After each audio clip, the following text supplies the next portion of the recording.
Hello दोस्तों, स्वागत है आपका हमारे YouTube channel mission lecturer UK 2025 पर। तो दोस्तों, आज की क्लास हमारे जो प्रवक्ता पॉलिटी की होने वाली है दोस्तों, यानी कि नागरिक शास्त्र की जो क्लास है, इसके अंतर्गत हमारे आज वन लाइनर क्वेश्चन रहेंगे। और ये क्वेश्चन दोस्तों आपके संविधान के मैक्सिमम टॉपिक को यहाँ पर क्लियर कर देंगे। ठीक है, तो बिना स्किप किए पूरी क्लास को जरूर वॉच कीजिएगा, क्योंकि इसमें ऐसे ऐसे क्वेश्चन का कलेक्शन रखा गया है जो आपके लिए बहुत ही ज़्यादा हेल्पफुल होने वाला है।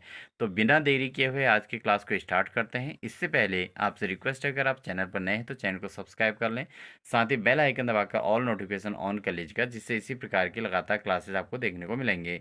दोस्तों, इससे पहले हमारी क्लासेस जो है प्रवक्ता पॉलिटी के अंतर्गत जो है आपका भारत के संविधान से संबंधित और प्रस्तावना, और साथ ही इससे संबंधित जो है नीति निर्देशक तत्व हैं, मौलिक अधिकार, मौलिक कर्तव्य, इसके अलावा राष्ट्रपति, प्रधानमंत्री, संसदीय कार्यप्रणाली, और इससे संबंधित हमारी लगातार क्लासेस पॉलिटी के अंतर्गत आ चुकी हैं, आप प्ले लिस्ट में देख सकते हैं।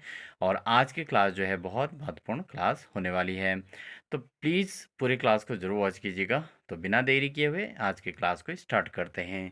तो आज की क्लास में हमारा जो पहला क्वेश्चन है, संसद के दोनों सदनों की संयुक्त बैठक को भेजे गए विधेयक का पारित होना होता है। तो दोस्तों, जो संसद के दोनों सदनों की संयुक्त बैठक में जो भेजे गए जो विधेयक होता है, उसके किसके द्वारा पारित होता है, वो उसमें उपस्थित सदस्यों के साधारण बहुमत से पारित होता है दोस्तों। ठीक है, जो उसमें उपस्थित सदस्य होते हैं उनके द्वारा जो बहुमत प्राप्त होता है, वो जो है वो प्रस्ताव जो है संयुक्त बैठक में पारित हो जाता है। अगला क्वेश्चन है दोस्तों, भारतीय संसद में कितने सदन हैं?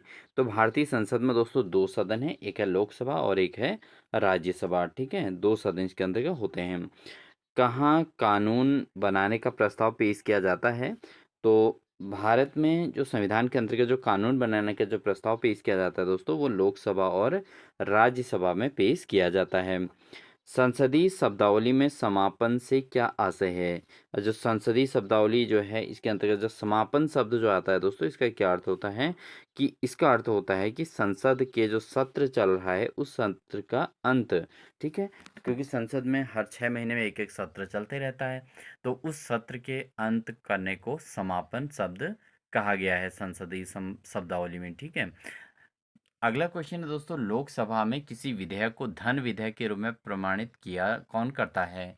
तो लोकसभा में जब कोई विधेयक को धन विधेयक है या नहीं है, इसकी प्रमाणिकता किसके द्वारा की जाती है? ये की जाती है दोस्तों लोकसभा के अध्यक्ष के द्वारा।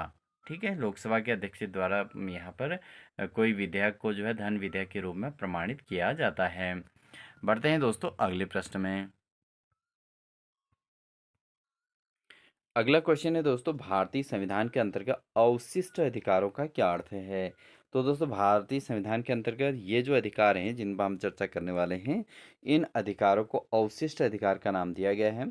जैसे इसमें जो है जिनको अधिकार जिनको केंद्रीय सूची, राज्य सूची और समवर्ती सूची में स्पष्ट रूप से शामिल नहीं किया गया है। ठीक है, तो वे अधिकार जिनको केंद्रीय सूची में भी शामिल नहीं किया गया, राज्य सूची में भी शामिल नहीं किया गया और समवर्ती सूची में भी शामिल नहीं किया गया है, इनको अवशिष्ट अधिकार कहा जाता है। संसदीय प्रकार की सरकार की एक प्रमुख विशेषता है कि संसद के प्रति मंत्री परिषद का सामूहिक उत्तरदायित्व होता है दोस्तों। ठीक है, तो इसके अंतर्गत भारतीय संविधान के अंतर्गत इनको अवशिष्ट अधिकारों का अर्थ ये होता है जिनको केंद्रीय सूची, राज्य सूची और समवर्ती सूची में शामिल नहीं किया गया है, वो सब अवशिष्ट अधिकार के अंतर्गत आते हैं। ठीक है दोस्तों, बढ़ते हैं अगले प्रश्न में। भारत में पहली निर्वाचित लोकसभा अस्तित्व में कब आई थी?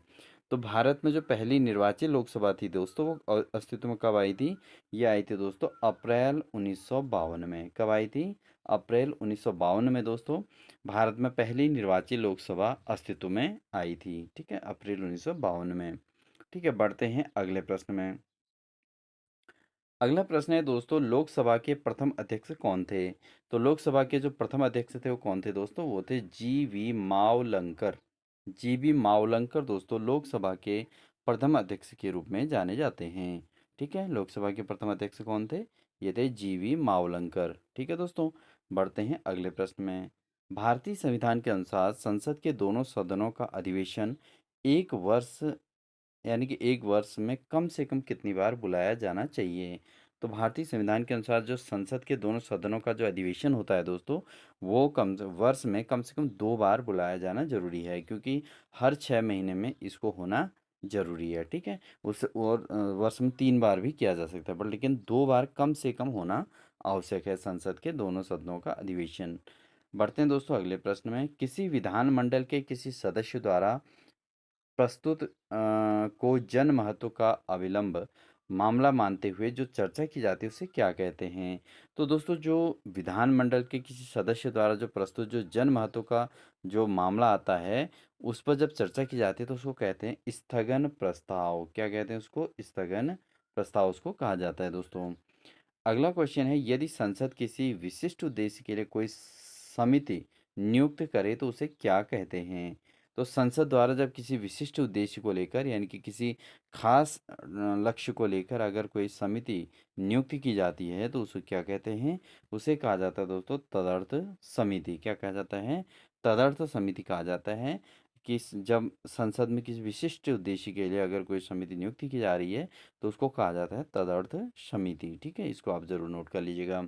अगला क्वेश्चन है, 1 वर्ष तक राजस्व एकत्र करने का प्रस्ताव सरकार किस अधिवेशन द्वारा कर सकती है? तो दोस्तों जब एक वर्ष तक जो है राजस्व एकत्र करने का जो प्रस्ताव है, वो सरकार के किस विधेयक द्वारा होती है? यह है वित्त विधेयक के द्वारा। ठीक है, वित्त विधेयक क्या करता है दोस्तों? 1 वर्ष तक राजस्व एकत्र करने का प्रस्ताव सरकार के अंतर्गत ला सकता है, ठीक है? तो इसको वित्त विधेयक कहा जाता है दोस्तों। बढ़ते हैं दोस्तों अगले प्रश्न में। अगला क्वेश्चन है दोस्तों, पहला अविश्वास प्रस्ताव और दूसरे अविश्वास प्रस्ताव के बीच कितना अंतर होना चाहिए?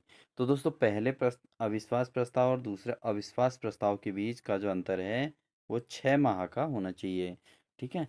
तो अविश्वास प्रस्ताव के बीच का अंतर कितना होना चाहिए? 6 माह का डिफरेंस हो सकता है। अगला है, लोकसभा आयोजित करने के लिए अपेक्षित यानी कि कोरम क्या है? अगर लोकसभा आयोजित करनी है तो उसके लिए अपेक्षित कोरम क्या है दोस्तों? वह है 1/10। तो लोकसभा आयोजित करने के लिए कम से कम 1/10 सदस्यों का होना आवश्यक होता है। तो उसके लिए अपेक्षित गणपूर्ति यानी कि जिसको कोरम बोलते हैं, ये 1/10 होना जरूरी है दोस्तों। अगला है, किसने कहा था कि संसदीय लोकतंत्र का अर्थ है एक व्यक्ति और एक मत? तो संसदीय लोकतंत्र का जो अर्थ है एक व्यक्ति और एक मत, ये किसने कहा था? ये कहा था V.R. अम्बेडकर ने, ठीक है? भीमराव अम्बेडकर ने कहा था दोस्तों कि संसदीय लोकतंत्र का अर्थ है एक व्यक्ति और एक मत, ठीक है? इंपॉर्टेंट क्वेश्चन है, इसको आप नोट कर लीजिएगा दोस्तों। अगला है, मंत्रिपरिषद की बैठकों की अध्यक्षता कौन करता है? तो दोस्तों जो मंत्रिपरिषद की बैठक होती है उसकी अध्यक्षता किसके द्वारा की जाती है? ये की जाती है दोस्तों प्रधानमंत्री के द्वारा, ठीक है? मंत्रिपरिषद की जो बैठकों की अध्यक्षता की जाती है इसको करता है प्रधानमंत्री, ठीक है? बढ़ते हैं अगले प्रश्न में। योजना आयोग का अध्यक्ष कौन है? तो योजना आयोग जिसको नीति आयोग नाम दे दिया गया है दोस्तों, तो अब योजना आयोग का जो अध्यक्ष कौन है यानी कि नीति आयोग का अध्यक्ष कौन होता है? वो होते हैं पदेन प्रधानमंत्री, यानी कि जो प्रधानमंत्री होंगे वही योजना आयोग के अध्यक्ष हमेशा रहेंगे, ठीक है? तो ये होता है। और मंत्रिपरिषद की बैठकों की अध्यक्षता भी किसके द्वारा की जाती है? ये भी प्रधानमंत्री के द्वारा की जाती है दोस्तों। तो महत्वपूर्ण फैक्ट हैं, जरूर इनको नोट कर लीजिएगा।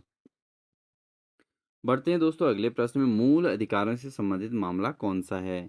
तो मूल अधिकारों से संबंधित मामला कौन सा है? यह है दोस्तों गोलकनाथ बनाम पंजाब राज्य। तो गोलकनाथ और पंजाब राज्य के बीच जो है मूल अधिकारों के से संबंधित मामला आया था 1967 में। 1900 कब? 67 में दोस्तों, ठीक है? 1967 में गोलकनाथ बनाम पंजाब राज्य के बीच जो है मूल अधिकारों से संबंधित मामला आया था। बढ़ते हैं अगले प्रश्न में। भारत के संविधान में शामिल राज्य नीति के निर्देशक सिद्धांतों की अवधारणा किसके संविधान से ली गई थी? तो जो नीति निर्देशक सिद्धांत हैं दोस्तों भारतीय संविधान के अंतर्गत, ये अवधारणा संविधान में कहाँ से ली गई थी? ये ली गई थी दोस्तों, ये आयरलैंड से ली गई थी दोस्तों, ठीक है? भारतीय संविधान में जो नीति निर्देशक तत्व आए हैं, नीति निर्देशक सिद्धांत हैं, वो कहाँ से लिए गए हैं? आयरलैंड से लिए गए हैं दोस्तों। अगला है, भारतीय संविधान का भाग 4 किससे संबंधित है? तो भारतीय संविधान के अंतर्गत जो भाग 4 है दोस्तों, वो राज्य के नीति निर्देशक तत्व को रिप्रेजेंट करता है। दोस्तों ये नीति निश्चय तत्व की हमारी पूरी क्लास हमारे प्लेलिस्ट में आई हुई है, उसको आप ज़रूर वॉच कर लीजिएगा, ठीक है? और यहाँ से भी आपको काफ़ी क्वेश्चन इसके अंतर्गत देखने को मिल जाएँगे, ठीक है? तो भारतीय संविधान में भाग 4 के अंतर्गत हैं दोस्तों राज्य के नीति निर्देशक तत्व। अगला प्रश्न है भारत के संविधान में निर्देशक सिद्धांतों के शामिल किए जाने का मुख्य उद्देश्य क्या है? तो भारत के संविधान के अंतर्गत जो निर्देशक सिद्धांतों को शामिल किया गया है, उसका मुख्य उद्देश्य क्या है?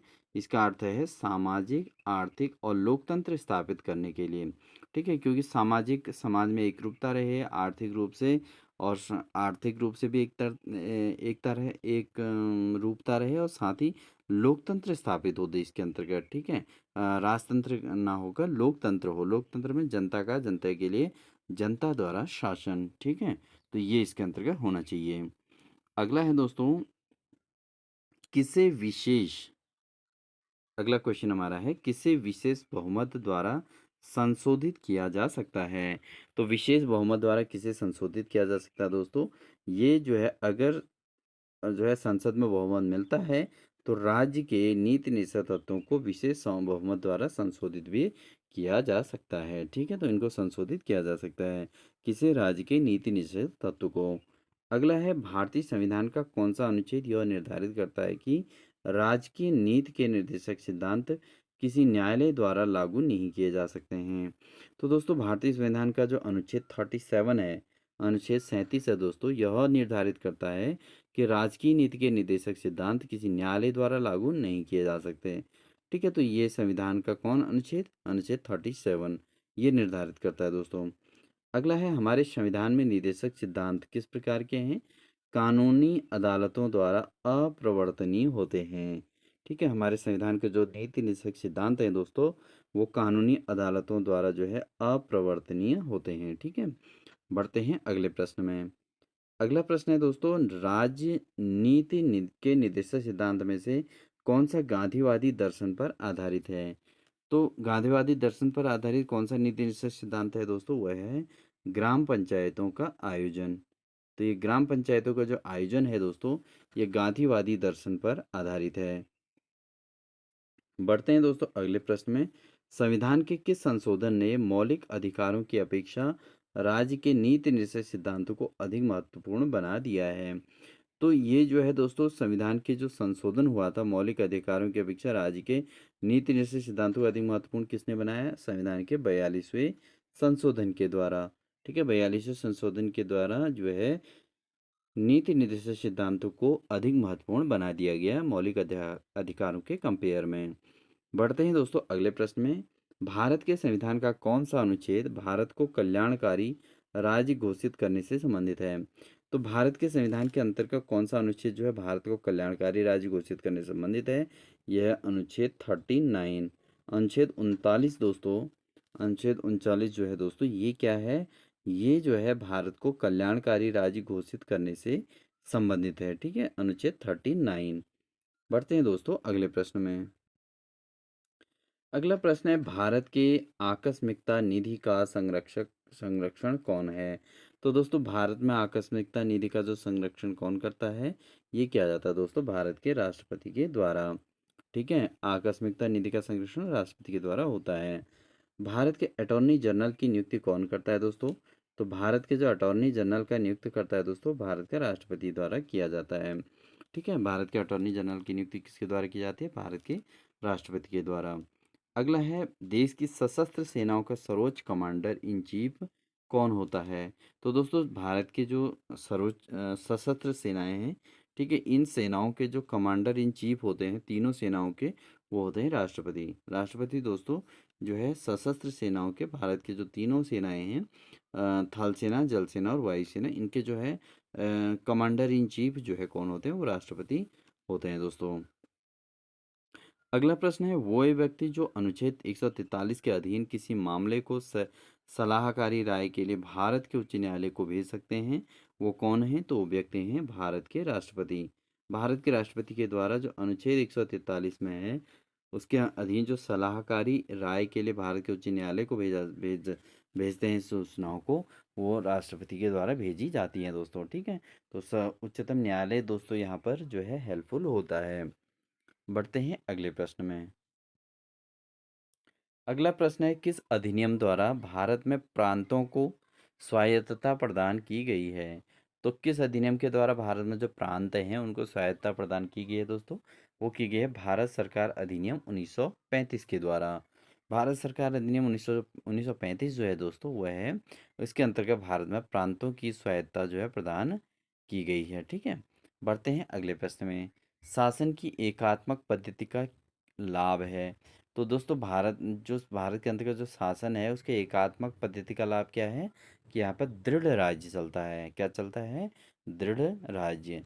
अगला है, जिस संविधान सभा द्वारा भारत के संविधान का अधिनियम किया गया उसके सदस्य कौन थे? तो दोस्तों जो भारत का जो संविधान का अधिनियमित किया गया था उसके जो सदस्य थे विभिन्न प्रांतों की विधानसभाओं द्वारा निर्वाचित सदस्य थे। ठीक है, जो विभिन्न प्रांतों के जो विधानसभाओं द्वारा जो निर्वाचित होते हैं वही हैं दोस्तों भारत के संविधान के अधिनियम जो अधिनियमित किया गया था उसमें जो है उसके सदस्य यही थे। अगला है, भारतीय संविधान में आपात उपलब्ध कहाँ से लिए जाते हैं? तो जो आपात उपबंध हैं दोस्तों भारतीय संविधान में, ये जो है भारत सरकार अधिनियम 1935 से लिए जाते हैं। ठीक है, कि किस प्रकार से आपातकाल घोषणा करनी है और कैसे आपातकाल को वापस लिया जाता है, तो इस पर जो नियम बनाया जाता है किसके द्वारा, वो भारत सरकार अधिनियम 1935 के आधार पर जो है यहाँ पर लिया जाता है। अगला है, भारत की संविधान सभा किसके कहने पर बनाई गई थी? तो दोस्तों जो भारत की संविधान सभा जो बनाई गई थी, ये बनाई गई थी कैबिनेट मिशन के द्वारा। ठीक है, कैबिनेट मिशन आपने पढ़ा होगा दोस्तों। तो इस कैबिनेट मिशन के द्वारा ही भारत की संविधान सभा जो है बनाई गई थी। ठीक है, कैबिनेट मिशन के कहने पर ही भारत की संविधान सभा बनाई गई थी। अगला है, भारत का संविधान सभा का अध्यक्ष कौन था? तो भारत के जो संविधान सभा के अध्यक्ष थे वो डॉक्टर राजेंद्र प्रसाद। कौन है दोस्तों? भारत के संविधान सभा के अध्यक्ष कौन है? डॉक्टर राजेंद्र प्रसाद दोस्तों भारत के संविधान सभा के अध्यक्ष हैं। ठीक है, अगला प्रश्न है दोस्तों,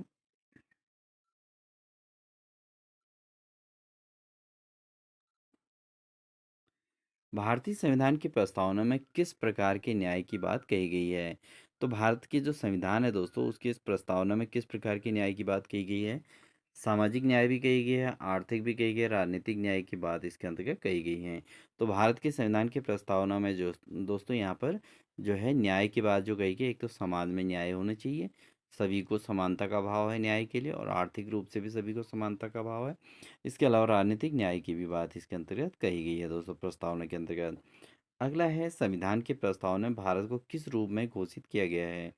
तो जो भारत के जो संविधान की जो प्रस्तावना है दोस्तों, इसमें भारत को जो है एक प्रभुसत्ता संपन्न समाजवादी पंथ निरपेक्ष लोकतांत्रिक गणराज्य के रूप में घोषित किया गया है। ठीक है, भारत की संविधान की जो प्रस्तावना है दोस्तों इसमें भारत को क्या घोषित किया गया है? एक प्रभुसत्ता संपन्न समाजवादी पंथ निरपेक्ष लोकतांत्रिक गणराज्य के रूप में इसको घोषित किया गया है दोस्तों। ठीक है, अगला है, भारत पूर्ण संप्रभु लोकतांत्रिक गणराज्य कब बना था? तो दोस्तों भारत जो पूर्ण संप्रभुता लोकतांत्रिक गणराज्य बना था, ये बना था 26 नवंबर 1949 को। कब बना था? 26 नवंबर 1949 को दोस्तों भारत एक पूर्ण संप्रभुता संपन्न लोकतांत्रिक गणराज्य के रूप में घोषित हुआ था 26 नवंबर 1949 को। अगला क्वेश्चन है दोस्तों, संविधान की उद्देशिका का संशोधन कितनी बार किया गया था? तो संविधान की उद्देशिका में जो संशोधन किया गया था दोस्तों वो केवल एक बार किया गया था। कितनी बार किया गया है? वो तो केवल एक बार किया गया है संविधान की उद्देशिका का संशोधन। ठीक है दोस्तों, बढ़ते हैं अगले प्रश्न में। अगला क्वेश्चन है दोस्तों, किस प्रकार की सरकार निष्पक्ष और स्वतंत्र चुनाव पर आधारित है? तो कौन सी किस प्रकार की सरकार जो है निष्पक्ष और स्वतंत्र चुनाव पर आधारित होती है, जिसमें तत्कालीन सत्ताधारियों को हारने का निष्पक्ष उचित अवसर होता है? तो ये तो पॉसिबल केवल लोकतांत्रिक उसमें है ना दोस्तों। ठीक है, तो लोकतांत्रिक जो सरकार रहेगी दोस्तों, लोकतांत्रिक जो चुनाव होंगे, तो उसके अंतर्गत सरकार जो है निष्पक्ष और स्वतंत्र रहेगी। ठीक है ना, तो ये होती है दोस्तों जिसमें तत्कालीन सत्ताधारियों के हारने का निष्पक्ष उचित अवसर होता है। ठीक है, उनको हराने का होता है सत्ताधारियों को, तो उनको हराने का एक निष्पक्ष तरीके से उचित अवसर सबको मिलता है। ठीक है, यहाँ पर तो लोकतांत्रिक सरकार के अंतर्गत ऐसा होता है, जब लोकतंत्र हावी होता है तो उस समय जनता के द्वारा ही अपने जो है अपने नेता को चुना जाता है। ठीक है, बढ़ते हैं अगले में। भारतीय संविधान में मूलभूत अधिकार किस संविधान से लिए गए हैं? तो दोस्तों, जो भारतीय संविधान के अंतर्गत जो मूल अधिकार लिए गए हैं वो लिए गए हैं दोस्तों अमेरिका से। कहाँ से लिए गए हैं? अमेरिका से। तो भारतीय संविधान में जो मूल अधिकार हैं दोस्तों वो लिए गए हैं अमेरिका से। ठीक है, अगला है, प्रारंभ में किसने मौलिक अधिकार दिए थे? तो स्टार्टिंग में जो मौलिक अधिकार दिए गए थे वो किसके द्वारा दिए गए थे दोस्तों? वो जो दिए गए थे टोटल वो 7 मौलिक अधिकार थे, और ये संविधान के अंतर्गत रखे गए हैं, जिनमें से अब दोस्तों केवल 6 ही मौलिक अधिकार रह गए हैं। ठीक है, तो प्रारंभ में कितने थे? 7 थे। तो यहाँ पर एक मौलिक अधिकार को हटा दिया गया था, वो है दोस्तों क्या? संपत्ति का अधिकार। ठीक है, ये। तो अगला है दोस्तों, स्वतंत्रता का अधिकार भारतीय संविधान के किस अनुच्छेदों में वर्णित है? तो जो स्वतंत्रता का अधिकार है दोस्तों कहाँ से कहाँ तक है? वह है 19 से लेके 22 तक। अनुच्छेद 19 से लेके 22 तक दोस्तों, ये भारतीय संविधान के अंतर्गत जो है स्वतंत्रता का अधिकार 19 से लेके 22 तक रखा गया है। बढ़ते हैं दोस्तों अगले प्रश्न में। एक रेट किसके द्वारा जारी की जाती है? तो एक रेट जो है जारी की जाती है कोई उच्च न्यायालय में। ठीक है, जो उच्च न्यायालय के जो है कोई उच्च न्यायालय के द्वारा जो है एक रेट जो है जारी की जाती है। अगला है, निजी स्वतंत्रता का एक आधार है, क्या होता है? निजी स्वतंत्रता का एक आधार कहाँ है, क्या है दोस्तों? वह है बंदी प्रत्यक्षीकरण। बंदी प्रत्यक्षीकरण दोस्तों क्या है? निजी स्वतंत्रता का एक आधार के रूप में माना जाता है। अगला क्वेश्चन है दोस्तों, भारत के संविधान के किस अनुच्छेद के अंतर्गत सशस्त्र बलों के सदस्यों के मौलिक अधिकारों को विशेष रूप से प्रतिबंधित किया जा सकता है? तो दोस्तों, भारतीय संविधान के अनुच्छेद 33 के अंतर्गत सशस्त्र बलों के सदस्यों के मौलिक अधिकारों को विशेष रूप से प्रतिबंधित किया जा सकता है। तो अनुच्छेद 33 के अंतर्गत ये किया गया है दोस्तों। ठीक है, अगला है, भारतीय संविधान में अल्पसंख्यकों को मान्यता किस आधार पर दी गई है? तो दोस्तों, भारतीय संविधान जो है इसमें जो अल्पसंख्यक हैं दोस्तों इनको जो मान्यता दी गई है, ये दिए गए धर्म के आधार पर। किसके आधार पर? धर्म के आधार पर दोस्तों भारतीय संविधान में अल्पसंख्यकों को मान्यता दी गई है। अगला क्वेश्चन है दोस्तों, संविधान में मौलिक कर्तव्य किस संशोधन द्वारा जोड़े गए हैं? तो दोस्तों, भारत के संविधान में जो मौलिक अधिकार और मौलिक कर्तव्य हैं, तो इसमें मौलिक कर्तव्य जो जोड़े गए हैं दोस्तों वो संविधान के 42वें संशोधन के अंतर्गत जोड़े गए हैं। ठीक है, अगला है दोस्तों, संविधान का कौन सा अनुच्छेद मौलिक कर्तव्यों से संबंधित है? तो मौलिक कर्तव्यों से जो संबंधित जो है अनुच्छेद है दोस्तों वो कौन सा है? ये है 51। ठीक है, तो दोनों चीज़ों को आप नोट कर लीजिएगा। जो मौलिक कर्तव्य हैं वो 42वें संविधान संशोधन के द्वारा हैं। इसके अलावा जो मौलिक कर्तव्य किस अनुच्छेद के अंतर्गत है वो है आर्टिकल 51 के अंतर्गत। ठीक है, अब बात करते हैं कि मौलिक कर्तव्य हैं कितने टोटल। तो दोस्तों, भारतीय संविधान में जो वर्तमान में जो मौलिक कर्तव्य हैं वो टोटल कितने हैं? 11 मौलिक कर्तव्य हैं। कितने हैं? 11। ठीक है, अगला है, मौलिक अधिकार निलंबित किए जा सकते हैं किसके द्वारा? तो जो जो मौलिक अधिकार हैं वो किसके द्वारा निलंबित किए जाते हैं दोस्तों? वो किए जा सकते हैं राष्ट्रपति के द्वारा। ठीक है, अगला प्रश्न है, मौलिक अधिकारों पर यथोचित प्रतिबंध कौन लगा सकता है?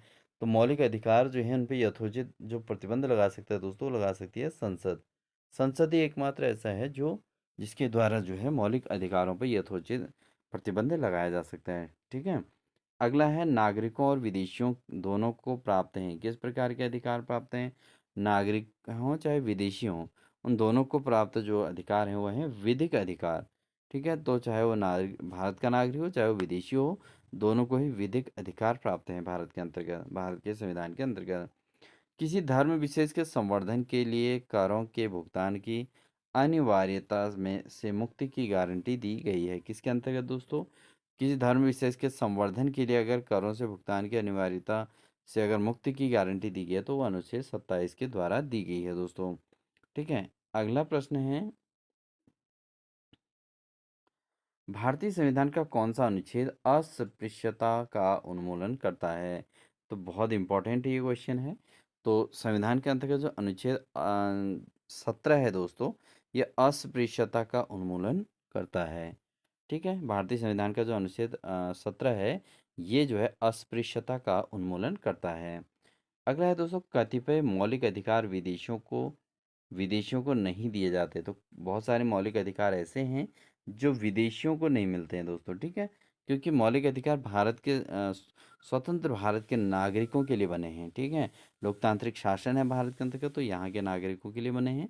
तो ऐसा नहीं कि विदेशियों को भी वही अधिकार पूरी तरीके से मिल जाएंगे, ऐसा नहीं है, ठीक है?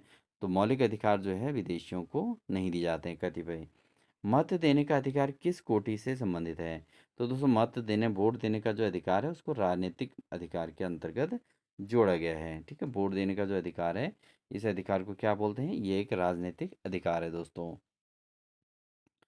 बढ़ते हैं दोस्तों अगले प्रश्न में। संसदीय प्रकार की सरकार में वह बराबर वालों में पहला होता है, वह कौन है? तो दोस्तों जो संसदीय प्रकार की जो सरकार होती है, इसमें वह बराबर वालों में जो पहला, बराबर वालों में पहला होता है, वह है प्रधानमंत्री। प्रधानमंत्री दोस्तों, क्योंकि संसद प्रकार की जो संसद के अंतर्गत जो कार्यप्रणाली चलती है, उसमें सभी बराबर होते हैं, लेकिन उसमें भी सबसे पहला कौन होता है? वो होता है प्रधानमंत्री, सर्वोच्च होता है उनमें, ठीक है? अगला है मंत्रिमंडलीय तानाशाही का विचार किसकी देन है? तो मंत्रिमंडलीय तानाशाही के जो विचार दिया था, वो दिया था म्यूर ने। किसने दिया था? म्यूर ने दिया था दोस्तों। अगला है भारत के प्रधानमंत्री तब तक अपने पद पर रहता है जब तक उसे प्राप्त है। तो प्रधानमंत्री को तब तक प्रधानमंत्री का पद मिला रहेगा जब तक लोकसभा का विश्वास उन्हें प्राप्त किया हो, ठीक है? और लोकसभा से अगर अविश्वास प्रस्ताव पारित होने लग जाता है, तो प्रधानमंत्री को अपने पद से त्यागपत्र देना पड़ता है, ठीक है? अगला है, क्योंकि हमने प्रधानमंत्री वाली जो क्लास कराई थी दोस्तों, उस क्लास में आपको पूरा प्रधानमंत्री के जो है कैसे नियुक्ति होती है, प्रधानमंत्री कैसे चुना जाता है, क्या प्रोसेस होती है, और कब तक वो जो है उनके आयु वगैरह पूरी डिटेल हमने क्लास करा रखी है। तो प्ले लिस्ट में जाके आप पूरा स्टडी कर सकते हैं, क्योंकि आपके पॉलिटी के क्लास के अंतर्गत ये मेन टॉपिक होते हैं, प्रधानमंत्री, राष्ट्रपति, ठीक है? अगला है सरकारिया आयोग का गठन किस विषय पर रिपोर्ट देने के लिए किया गया था? तो सरकारिया जो आयोग का गठन किया गया था दोस्तों, केंद्र राज्य संबंध को रिप्रेजेंट करने के लिए, जो है इसकी रिपोर्ट देने के लिए इसको गठन किया गया था। अगला है भारत का प्रधानमंत्री किसी प्रक्रिया से बनाया जाता है? तो भारत का प्रधानमंत्री जो बनाया जाता है दोस्तों, नियुक्त प्रक्रिया द्वारा भारत के प्रधानमंत्री को चुना जाता है। अगला है भारत के प्रथम उप प्रधानमंत्री कौन थे? तो स्वतंत्र भारत के जो प्रथम उप प्रधानमंत्री थे दोस्तों, वो थे सरदार वल्लभ भाई पटेल। सरदार वल्लभ भाई पटेल दोस्तों भारत के प्रथम उप प्रधानमंत्री के रूप में नियुक्त हुए थे। अगला है दोस्तों, उच्चतम न्यायालय में एक मुख्य न्यायाधीश के अलावा अधिकतम कितने अन्य न्यायाधीश हो सकते हैं? तो दोस्तों उच्चतम न्यायालय के अंतर्गत जो मुख्य न्यायाधीश है उसके अलावा टोटल 25 अन्य न्यायाधीश हो सकते हैं, ठीक है दोस्तों? अधिकतम, ठीक है, इससे कम होंगे, बट अधिकतम 25 हो सकते हैं। अगला है न्यायपालिका द्वारा बनाए गए कानून को क्या कहते हैं? तो जो न्यायपालिका जो कानून बनाती है दोस्तों, वो बनाती है, उसको कहते हैं निर्णय विधि, ठीक है? न्यायपालिका द्वारा जो बनाया गया कानून होता है, उसको कहा जाता है निर्णय विधि कहा जाता है। अगला प्रश्न है, उच्चतम न्यायालय ने किस मामले में मौलिक अधिकारों की प्रमुखता राजनीति के निर्देशक सिद्धांतों से ऊपर स्थापित की है? तो ये दोस्तों जो मौलिक अधिकारों की प्रमुखता जो है राजनीति सिद्धांतों के ऊपर स्थापित किया है, वह है गोलकनाथ का मामला, ठीक है? गोलकनाथ का मामला जो है, ये जो है मौलिक अधिकारों की प्रमुखता राज्य के नीति से सिद्धांतों से ऊपर स्थापित की है दोस्तों। अगला है, उच्च न्यायालय के न्यायाधीशों को उनका कार्यकाल समाप्त होने से पहले ही अक्षमता अथवा सिद्ध कदाचार के आधार पर उनके कार्यालय से किसके द्वारा हटाया जा सकता है? तो दोस्तों यहाँ पर उच्च न्यायालय के जो न्यायाधीश हैं, उनको हटाने का कार्य कौन करता है? संसद के दोनों सदनों की सिफारिशों पर राष्ट्रपति के द्वारा, ठीक है?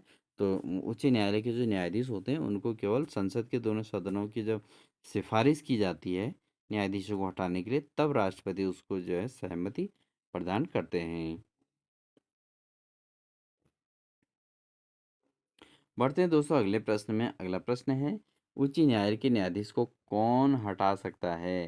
तो दोस्तों उच्च न्यायालय के न्यायाधीश को किनके द्वारा हटाया जा सकता है? वह है विशेष बहुमत से पारित संसद के प्रस्ताव पर राष्ट्रपति के द्वारा हटाया जाता है। अगला प्रश्न है, भारतीय संविधान के किस अनुच्छेद के अंतर्गत केंद्रीय प्रशासनिक अधिकरण के निर्णय को उच्चतम न्यायालय में चुनौती दी जा सकती है? तो दोस्तों ये जो चुनौती दी जा सकती है वो 323 ए के अंतर्गत दी जा सकती है चुनौती। ठीक है।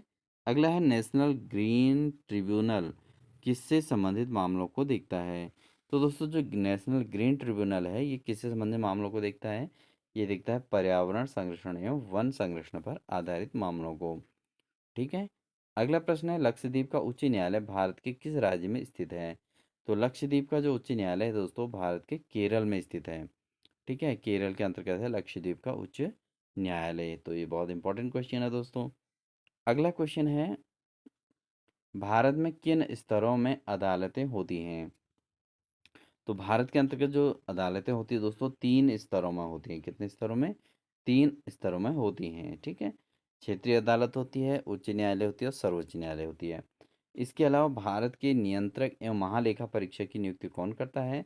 तो नियंत्रक और महालेखा परीक्षक की जो नियुक्ति की जाती है तो राष्ट्रपति के द्वारा की जाती है। अगला है केंद्रीय सरकार का उच्च सिविल अधिकारी कौन है? तो केंद्रीय सरकार का जो उच्चतम सिविल अधिकारी होता है दोस्तों वो है मंत्रिमंडल के सचिव। मंत्रिमंडल के सचिव जो होते हैं दोस्तों केंद्रीय सरकार के उच्चतम सिविल अधिकारी होते हैं। बढ़ते हैं दोस्तों अगले प्रश्न में एकल हस्तांतरणीय मतदान पद्धति में हर मतदाता व्यक्त कर सकता है। तो क्या व्यक्त कर सकता है दोस्तों? एकल हस्तांतरणीय मतदान पद्धति में हर मतदाता उनके उतने विकल्प जितने चुनाव में प्रत्याशी हैं। ठीक है। तो एकल हस्तांतरण मतदान पद्धति में हर मतदाता जो है उतने ही विकल्प वहाँ पर शो करता है जितने चुनाव में प्रत्याशी होते हैं। अगला क्वेश्चन है भारत के पहले अराजनीतिज्ञ राष्ट्रपति कौन थे? तो दोस्तों भारत के अंदर के जो पहले अराजनीतिज्ञ राष्ट्रपति थे वो थे डॉक्टर APJ अब्दुल कलाम। ठीक है। तो ये ऐसे व्यक्ति थे दोस्तों जिन्होंने राजनीति में बिल्कुल भी कोई कार्य नहीं किया था, राजनीति के क्षेत्र में बिल्कुल भी कदम नहीं रखा था, लेकिन ये जो है भारत के राष्ट्रपति बने थे दोस्तों। ठीक है। तो APJ अब्दुल कलाम जो है पहले अराजनीतिज्ञ राष्ट्रपति के रूप में काबिज हुए थे। ठीक है। इनका बहुत बड़ा योगदान है दोस्तों। अगला है राष्ट्रपति ने अब तक जितनी कितनी बार राष्ट्रीय आपातकाल की घोषणा की है? तो भारत के अंतर्गत जो जो राष्ट्रपति हैं उनके द्वारा अभी तक केवल 3 बार जो है राष्ट्रीय आपातकाल की घोषणा की गई है दोस्तों। अगला प्रश्न है संवैधानिक प्रणाली के असफल हो जाने पर किसी राज्य में राष्ट्रपति शासन संविधान की किस धारा के अंतर्गत लागू किया जाता है? तो संवैधानिक प्रणाली जब असफल हो जाती है दोस्तों तो किसी राज्य में राष्ट्रपति शासन जो है संविधान की किस धारा के अंतर्गत लागू होती है? ये होती है धारा 356 के अंतर्गत। ठीक है। बढ़ते हैं अगले प्रश्न में। अगला प्रश्न है दोस्तों यदि राष्ट्रपति त्याग पत्र देना चाहे तो वह अपना त्याग पत्र किसे संबोधित करेगा? तो दोस्तों राष्ट्रपति अगर अपने त्याग पत्र देना चाहें तो राष्ट्रपति सीधे सीधे अपना त्याग पत्र जो है उपराष्ट्रपति के नाम संबोधित करते हुए और उपराष्ट्रपति को जो है सौंपेंगे। ठीक है दोस्तों। ये है। तो दोस्तों ये थी हमारी आज की क्लास। आई होप आपको हमारी क्लास अच्छी लगी होगी क्योंकि दोस्तों वन लाइनर क्वेश्चन पेपर के अंतर्गत हमारे अधिक क्वेश्चन अटेंड होते हैं और सुनने से आपको बहुत ज़्यादा इसके मेमोराइज हो जाएंगे दोस्तों। इसलिए ये क्लास जो हमने वन लाइनर के तौर पर रखी। आगामी 2-3 क्लासेस हमारी वन लाइनर के तौर पर और आएंगी जिसके अंतर्गत आपका संविधान का पूरा कॉन्सेप्ट यहाँ पर क्लियर हो जाएगा। ठीक है दोस्तों। फिर हम नेक्स्ट टॉपिकों पर इनमें चर्चा करेंगे। तो मिलते हैं एक अन्य बेहतरीन क्लास के साथ। तब तक के लिए अपना ध्यान रखिए और साथ ही दोस्तों चैनल पर नए हैं तो चैनल को सब्सक्राइब कर लें और वीडियो अच्छी लगे तो वीडियो को लाइक ज़रूर कीजिएगा। कमेंट सेक्शन में अपने प्यार से कमेंट ज़रूर दीजिएगा और उम्मीद है आपको वीडियो अच्छी ही लगी होगी। तो कमेंट सेक्शन में ज़रूर कमेंट दीजिएगा अपने और साथ ही मिलते हैं एक नेक्स्ट बेहतरीन क्लास के साथ। तब तक के लिए wish you all the best.